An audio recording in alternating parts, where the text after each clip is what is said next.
going to go ahead and get started. So I'd like to introduce our speaker for Women's History Month, Ms. Sonia Fuentes. She is the first female attorney for the EEOC, co-founder of the National Organization for Women, Women's Equality Action League, and federally employed women. She is a veteran feminist of America, Medal of Honor recipient, Glass Ceiling Award recipient, and the author of Eat First, You Don't Know What They'll Give You, The Adventures of an Immigrant Family and Their Feminist Daughter.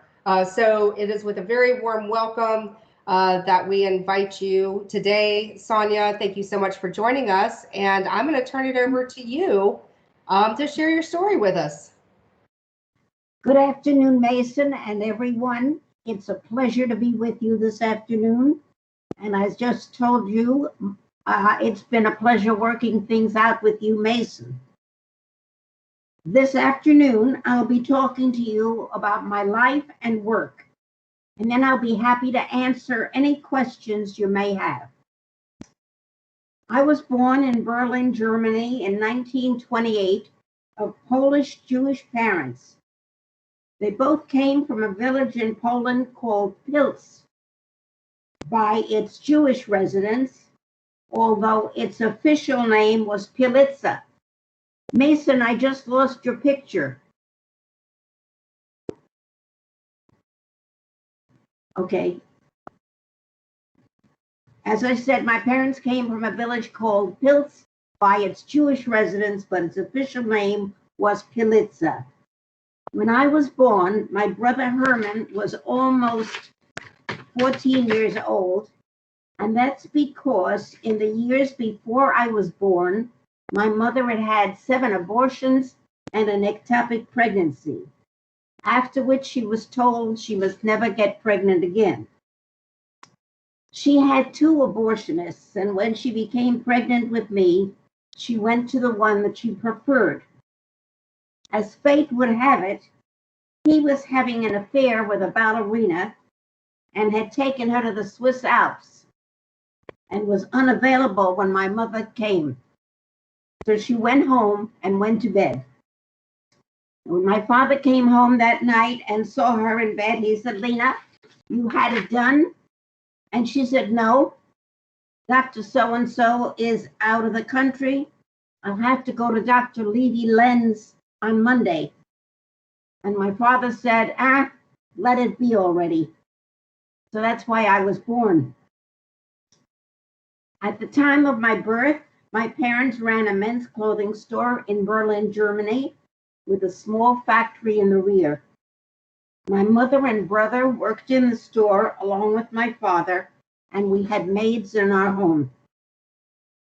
My father could not read or write in any language, but he was a terrific businessman. His guiding principle was to make a living for his family.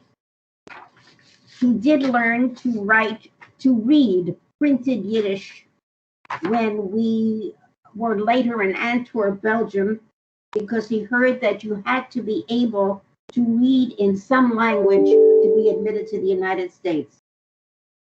My mother had attended some school classes in elementary school in Poland because she had uncles who were teachers.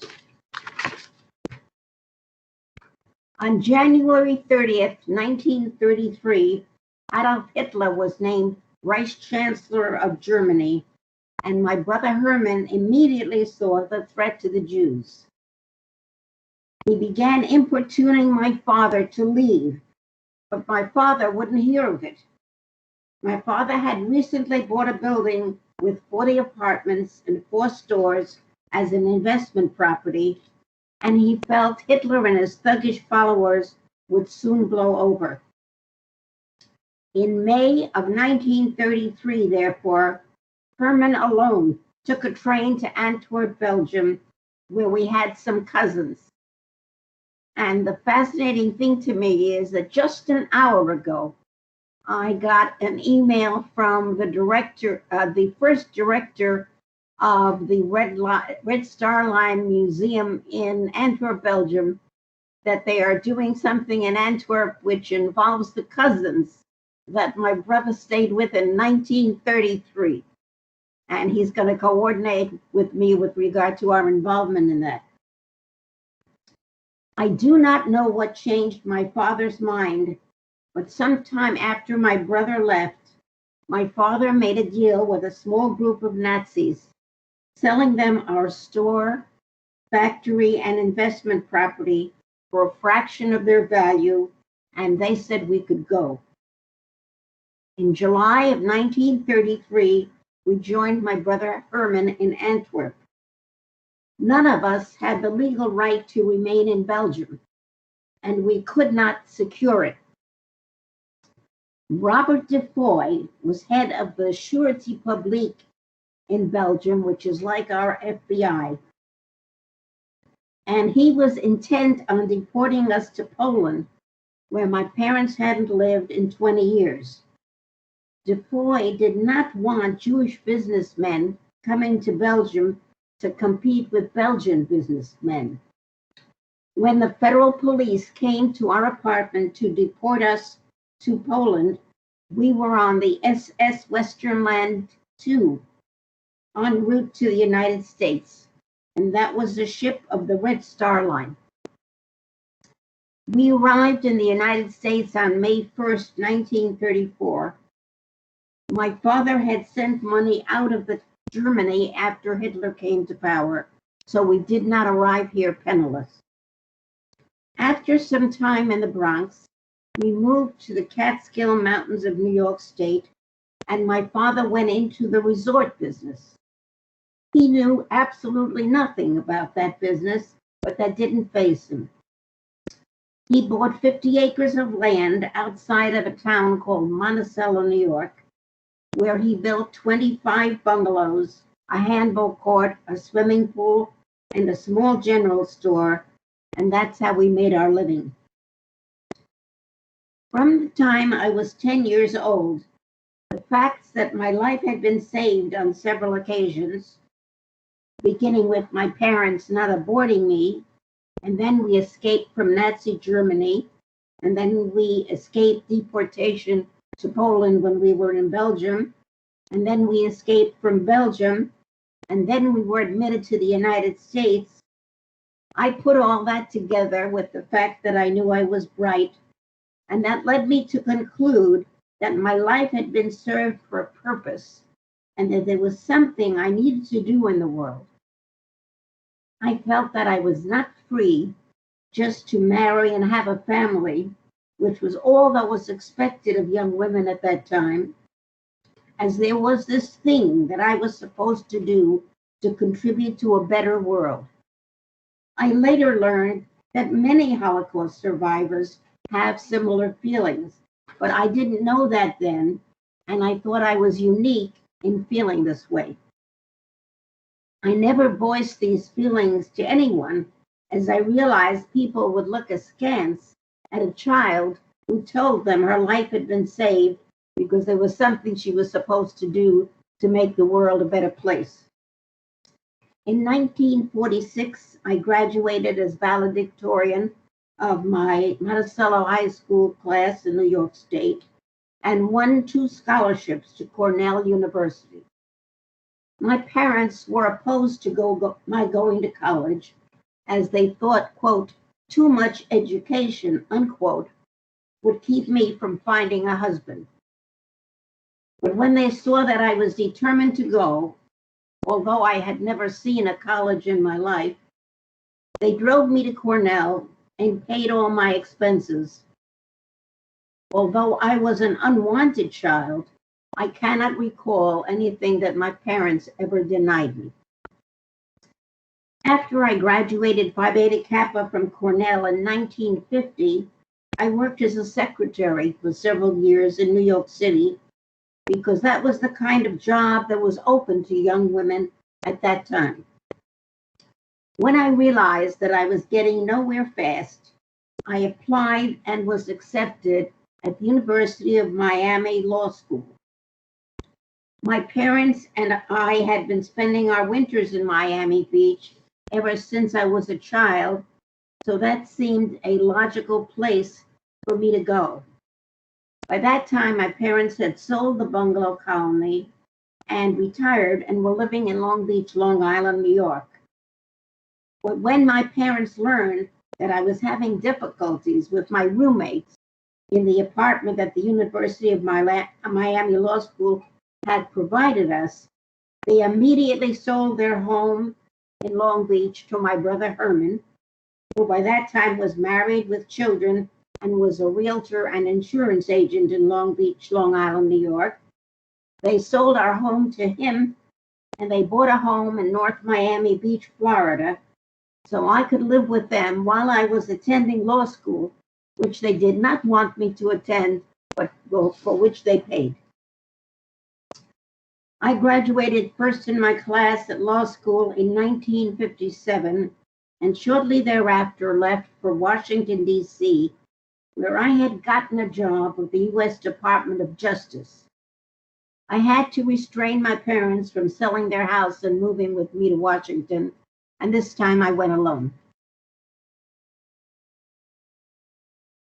I left the Justice Department in 1959, joined the National Labor Relations Board, and then on October 4th, 1965, I joined a brand new agency, the Equal Employment Opportunity Commission, the EEOC. The EEOC, which had opened its doors on July 2nd, 1965, was responsible for implementing a new law, Title VII of the Civil Rights Act of 1964, which prohibited discrimination in employment by employers, labor unions, and employment agencies on the basis of race, color, religion, sex, and national origin. Later, it also got jurisdiction over discrimination based on age and physical or mental disabilities. I was the first woman attorney in its Office of the General Counsel, and that was the job for which my life had been saved. When I came to this country as a refugee from Nazi Germany, I was, of course, already sensitized to discrimination against Jews.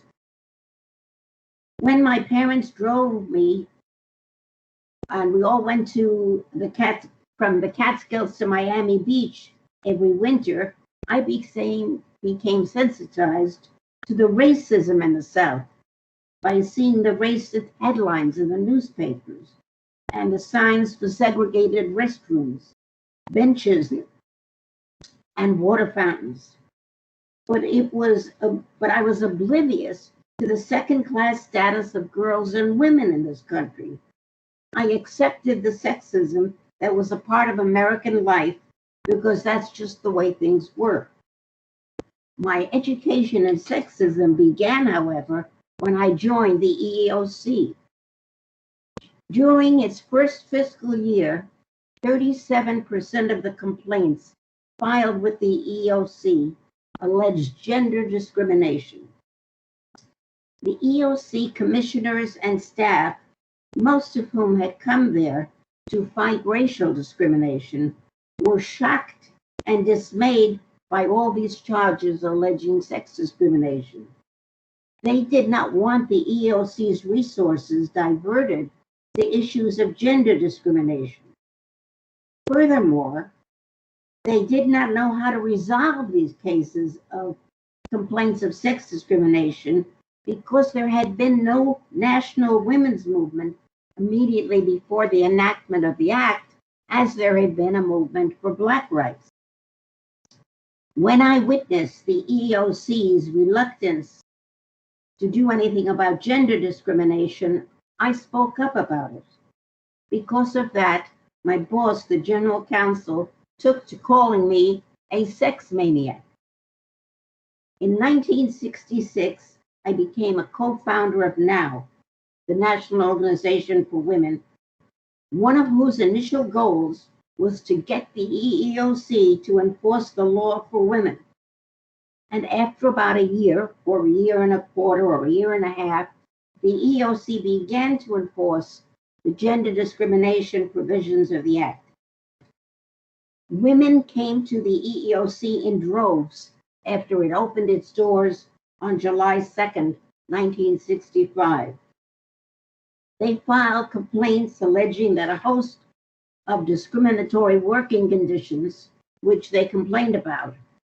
They alleged that they weren't receiving equal pay for equal work, that they weren't hired for jobs that were considered men's jobs, that they were kept from promotions by antiquated state protective legislation that limited the hours they could work and the types of jobs they could hold, that restrictions were placed upon them with regard to height, weight, and even wearing glasses that were not applied to men doing similar jobs, that they were fired when they got married, reached certain ages such as 32 or 35, or became pregnant, and that they were even kept from applying for jobs by sex segregated classified advertising columns and sex discrimination in the advertisements themselves. I was at the EEOC for its first 8 years. The most significant thing I did during that time was draft the decision finding that United States Airlines violated the law when they grounded or terminated stewardesses, today called flight cabin attendants, when they got married or when they turned the ripe old ages of 32 or 35. I was deeply emotionally involved in those complaints and thrilled to draft those decisions. In fact, the vice chairman of the EOC, who was very opposed to women's rights, asked my boss, Charlie Duncan, to remove me from the job of writing that decision because I was prejudiced. And when my boss asked him in what way I was prejudiced, he said it's because I favored women's rights. The field of women's rights was what I'd been looking for all my life, and I never left it once I found it. But I did leave the EEOC in 1973. I left it to work at the headquarters of two major corporations. First, the GTE Service Corporation in Stamford, Connecticut, and then TRW Inc. in Cleveland, Ohio. At both of these corporations, I was the highest paid woman at their headquarters operations. Then I returned to Washington, D.C., and ended my government career at HUD, the U.S. Department of Housing and Urban Development. At the age of 42, I finally got married, gave birth to my daughter when I was 43 and a half, divorced, and raised my daughter as a single mother. But my work in women's rights goes on. I retired at the age of 65, moved to Sarasota, Florida, and wrote my memoir, written with humor, called Eat First, You Don't Know What They'll Give You, The Adventures of an Immigrant Family and Their Feminist Daughter. It is available in hardcover, softcover, and for Kindle from Amazon.com. I continue to give speeches and write articles, and am frequently interviewed for books and documentary films. I have a worldwide feminist email list to which I send daily articles of interest to feminists from the New York Times, the Washington Post, other sources, as well as my own thoughts. Meanwhile, a museum was being built in Antwerp, Belgium, dedicated to the Red Star Line Museum and Immigration. The Red Star, I went there in 2011 and 2013 as a guest of the city of Antwerp and the museum to see the progress in building the museum and attend the opening festivities. I was the only surviving passenger of the Red Star Line, which had been in operation from 1873 to sometime in 1934. I was the only surviving passenger present at the opening festivities.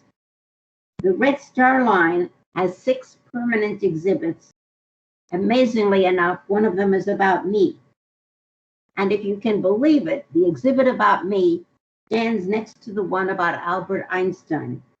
I'm way out of my class. He also came to the United States on a Red Star Line ship, and other famous people who came to the U.S. on Red Star Line ships were Irving Berlin, Golda Meir, and Admiral Hyman Rickover. When I was in Antwerp in 2013 for the opening festivities, I met the King and Queen of Belgium and hung out with Linda Emmett, the middle daughter of Irving Berlin. Linda donated to the Red Star Line Museum on behalf of the Berlin family one of Irving Berlin's pianos. Now I correspond with Irving Berlin's oldest daughter, Mary Ellen Barrett, who is 2 years my senior. I thought you might like to get a heads up on 2 or 3 upcoming feminist nonfiction books by women authors who interviewed me in the past few years. 2 of the books involve the stewardess cases, and the third involves the second wave of the women's movement. One of the books, with the working title of How Stewardesses Launched a Revolution, is by Nell McShane Wolfhart. It focuses on 2 former stewardesses and me, and will be published by Doubleday in 2022. The second book is a biography of a former stewardess, Dusty Rhodes, by Elaine Roth, who does not yet have a publisher. The working title of her book is Dusty Rhodes, The Journey That Changed American Airlines Culture. She expects to publish it at the end of this year. These 2 books on stewardess cases will be published more than 50 years after those cases were decided. The third book has the working title of F is for Feminism, an American History, and is about the second wave of the women's movement. The author is Clara Bingham, and it will be published by Simon & Schuster in 2023. On December 20th, 2018, filmmaker Julie Cohn and another documentary film producer came to my condo with a crew of 5 to interview me for a documentary film they were making about a late friend of mine.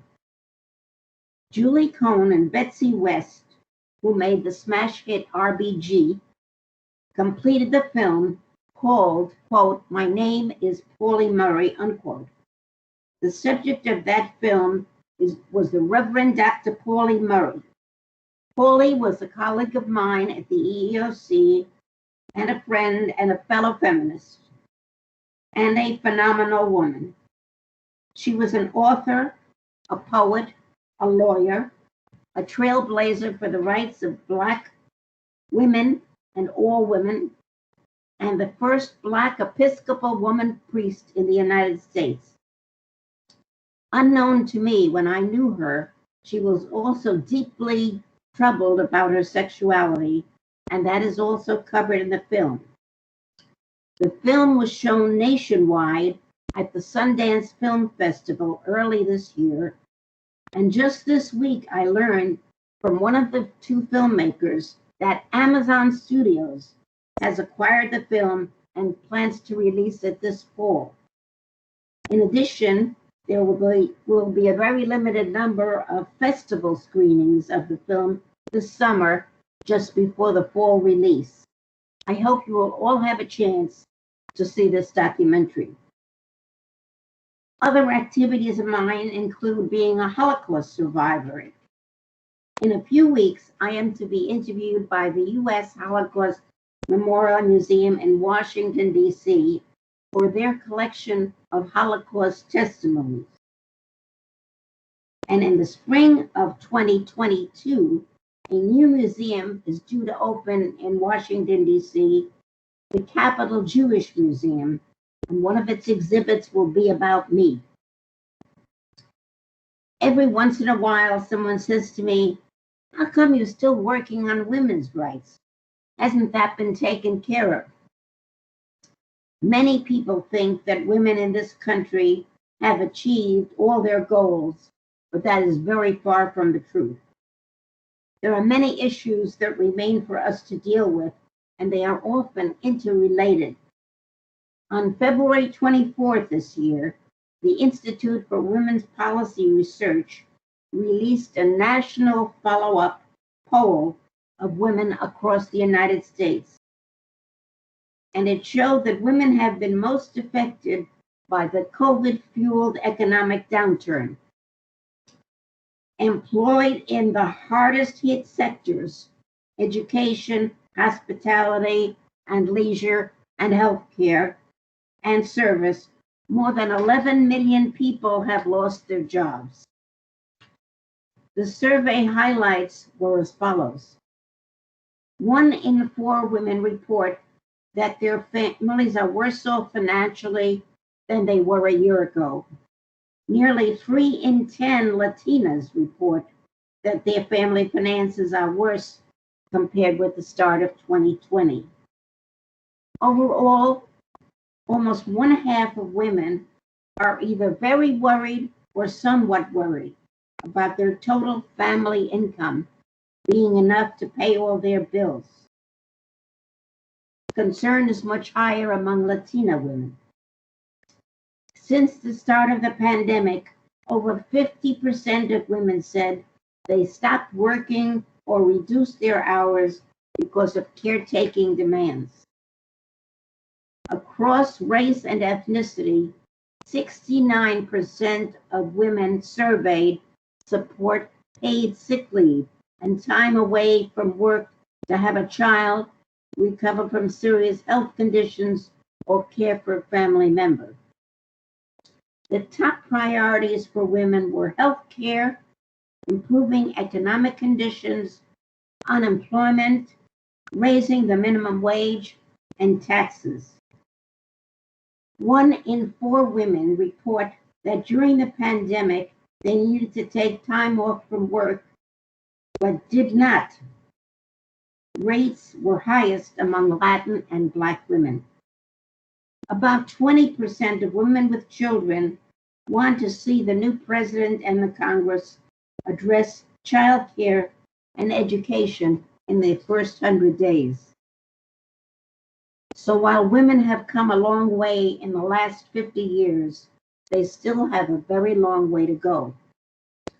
In thinking about the progress we've achieved and the problems that still remain, I can't say it better than an elderly African-American former slave preacher quoted by the Reverend Martin Luther King Jr.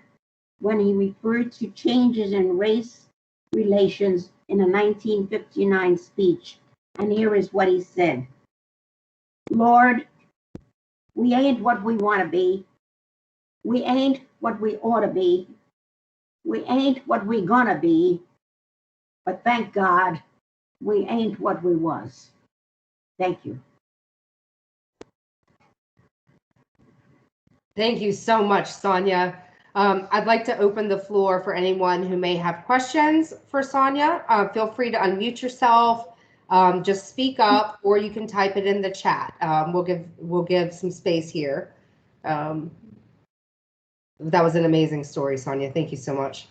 Thank you.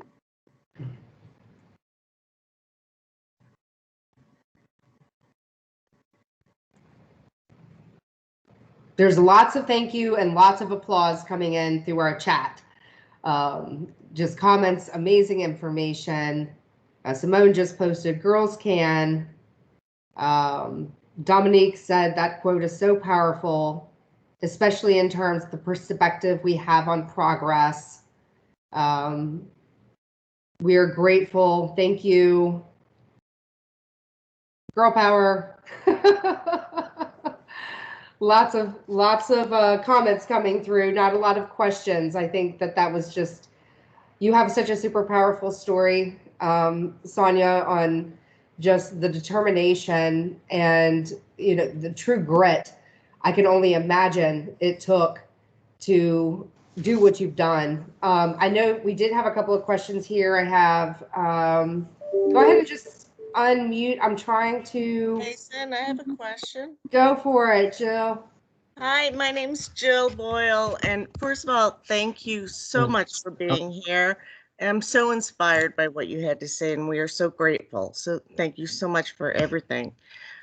My question is about really the rise in anti-Semitism that I've seen and the nuanced way it gets mixed with anti-Zionism and how Jews get cast as oppressors and how that's given rise to increased attacks against Jewish students on college campuses and across the country. I was wondering if you can speak about effective ways we can advocate for improved relations. Thank you. Thank you for your question and your kind comments. I am not an expert on that, but I can refer you to an organization with which I just touched base, it's called Facing History and Ourselves. And you can find their website, but if you have any difficulty finding their website, contact me or Mason, and I can give it to you. That is an organization that works with schools to fight anti-Semitism. And I've just connected with them, and they would like me to do some programs for them in schools.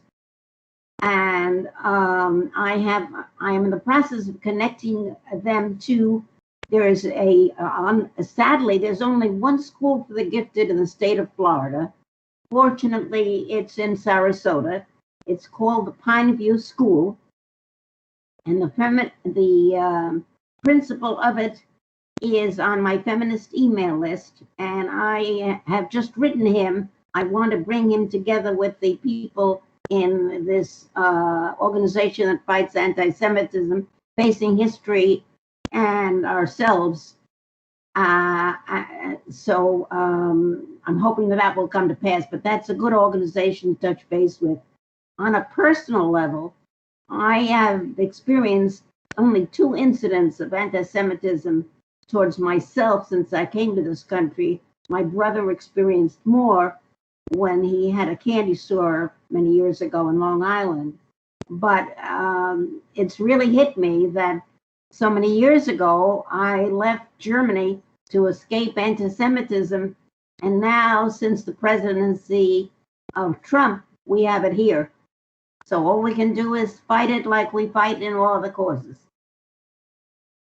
Thanks, Sonia. And I will make sure that we get all of the publications and things that you've mentioned out to this group. I thought I saw Alleluia up there and Simone.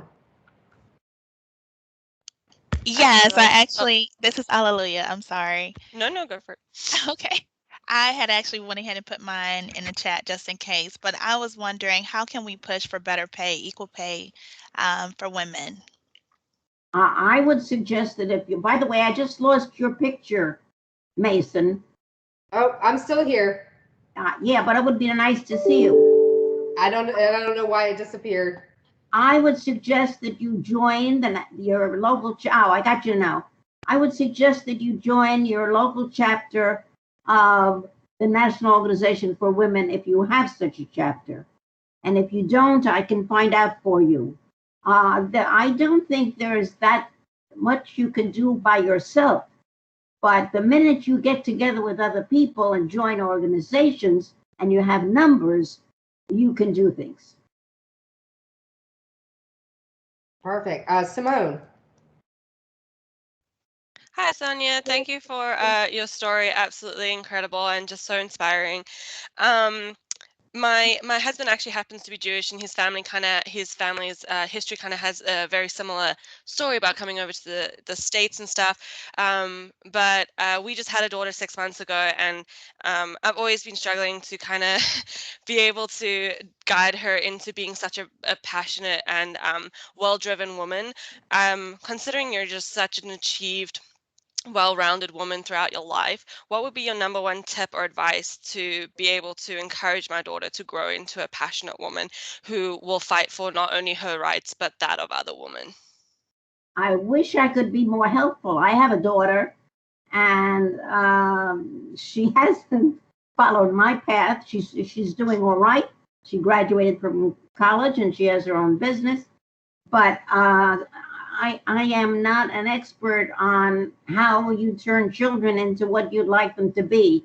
In fact, my experience is they do their thing. I wish I had the slightest idea how to turn a child into what you want. But this, as a matter of fact, I think the best thing you can do is to lead by example. Your children see the kind of life you're leading, and hopefully they will see good things about it and try to emulate it. I think that's much more effective than telling them something. You have to live it, and they will see that, and then they'll either choose to do the same thing or they'll choose to do something different. Thank you. All right, Shirley Gonzalez. Hi, Sonia. Thank you so much for sharing. I'm also a feminist, a Latina, and very passionate about, issues with women. Besides education and hard work, a lot of times there's a lot of double standards and work, and it's hard to change the mindsets. You're very well rounded. You've taken a lot of risks, but what would your recommendation be to minorities, especially Latin women, um, Black women, in regards to going, having the courage to surpass that? A lot of times we want to enhance our career, we want the better pay, but depending on the parameters, depending on the circumstances, we might not know the journey. So I just wanted to see what your thoughts were. Thank you. Okay. Well, first of all, there are Black organizations that most people know who and what they are. I always recommend joining with others. So if now in Sarasota we have an organization, and if you don't have one like it where you are, you might think of forming one. We have an organization called Unidos Now, and it's headed by a friend of mine, Luz Cosieras. I'm sorry, my phone is ringing. Oh, I'll try to hang it up.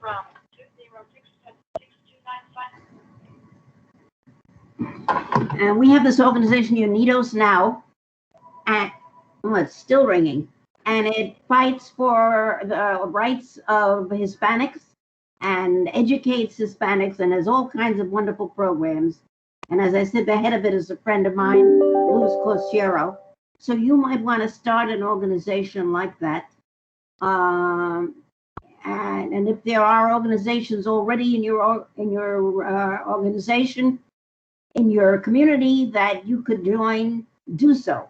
You can't get much done alone, but you can get a lot done working with other people. Thank you so much. Joanna Garcia. Hi, Sonia. So being such a strong woman that you are and you've gone through so much, what is the biggest motto that you live by to keep up that strength? That's a new one for me. I don't know that I have a motto. What I've done is, if I'm in a situation that isn't good, I get out of it. It could be a marriage, it could be a job, but whatever it is, if it's not going well for you, I'm not saying just drop things and walk away, but if you've done what you could and it's not working out, then go to something that may work out, because you'll just be wasting your time if you stay where you are. That's really basically what I've done. I did not have any kind of a master plan, except I was looking for this thing that I was supposed to do. But I just went from one to the other, and when I had learned everything at an organization that I could, and there were no more opportunities for me, then I went to another place. And also, when I was in an organization, I tried to get as much experience as I could. So when I was at the National Labor Relations Board, I worked on the board side, I worked on the general counsel side, I worked in the Pittsburgh field office, I worked in the Los Angeles field office. Ask for other opportunities wherever you are, not when you get there immediately, but if you've been there a decent period of time, you see something else that you'd like to learn, ask if you can have an opportunity to work there. Sometimes you will make a permanent change. One of the best things I did was I found out when I was in Washington that there was a program called the Legis Fellows Program. And that's a program where if you're working for a federal agency and you get accepted into this program, you leave your federal agency for 4 or 8 months. Your federal agency continues to pay your salary, but you have to get yourself a job on Capitol Hill in the Congress. And you get congressional and legislative experience. Your agency is paying for it. And then you have this fabulous experience and you go back to your agency. And I heard about that. It sounded interesting to me. So my first job was with Senator Howard Metzenbaum of Ohio. I worked on his Senate Labor Committee. And the Legislative Fellows Program is only supposed to be 3-4 months. So I spent 3-4 months there, but I liked it so much. I asked for an extension and they said they'd give it to me. And then I got a job with an unknown woman from San Francisco called Nancy Pelosi. And I worked for her for 3 or 4 months. And as you know, she's now the majority leader of the House. And she was absolutely wonderful to me. Oh, I'd like to share an anecdote about her to show you what you can do. When I went to work for her, I was working for HUD, and HUD was paying my salary. And as soon as I came to work for her, she asked me to write a speech for her to deliver. She said she had created a women's group in San Francisco, and she went to them every month and gave a speech. And since I was working at HUD, would I write a speech for her to deliver to this women's group about housing? So I said, of course. And then I had a friend who also worked. I don't remember if she worked there too or she had another job. And I said to her that Nancy Pelosi had just asked me to write a speech about housing, and that even though I worked for HUD, I didn't know anything about housing and I didn't care about housing, but what I cared about was women's rights. So my friend said to me, why don't you go to Nancy and tell her that you'd rather write a speech about women's rights? I said to her, how can I do that? I just came to work for this woman. She gives me my first assignment and I'm going to tell her I don't like it, I'd like another. And my friend said, yeah. So I went to Nancy and I said, I'd rather write a speech about women's rights. She said, fine. I wrote the speech about women's rights. And believe it or not, Nancy came to me and said, why don't you deliver that speech instead of me? She took me to San Francisco, introduced me to the women's group. I gave the speech. She kissed me on the cheek. She took me to her home. I met her husband and her family. And it's an experience I'll never forget in my life. And it all came about because I asked an outrageous question. That's amazing. Thank you for telling us that.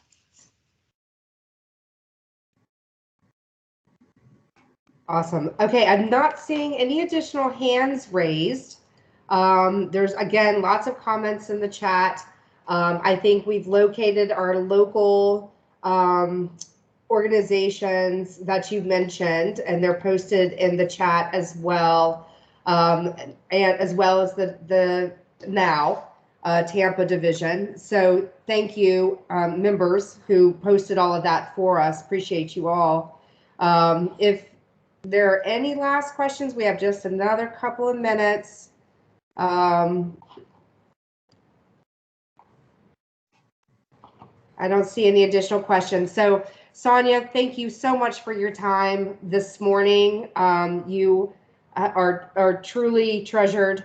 And I know that I will personally be staying in touch with you. I appreciate you so much, everything you've done for the women's movement over the last decades, and that you continue to do, and to give your time to come and speak to groups like ours, just about your amazing story and that things we can do to, promote ourselves, raise our hands, and take those steps even when they're scary. So thank you, WIN members. We will see you all again next month.